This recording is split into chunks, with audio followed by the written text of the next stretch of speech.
ফুলকপির ডাঁটা দিয়ে আলু দিয়ে দুর্দান্ত স্বাদের ফুলকপির ডাঁটা চচ্চড়ি। এখানে ফুলকপিগুলোর ডাঁটা ভালো করে কেটে কেটে নিয়ে একটু সেদ্ধ করে নিয়েছি।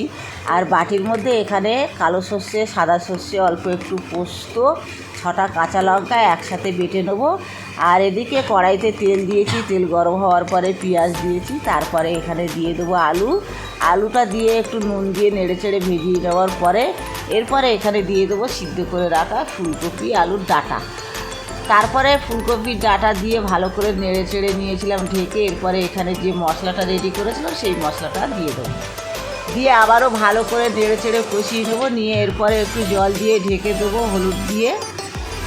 তারপরে এখানে স্বাদ মতো চিনি দিয়ে দিলাম, চিনিটা দিয়ে আরও একটু নেড়ে চেড়ে কষিয়ে নেবো।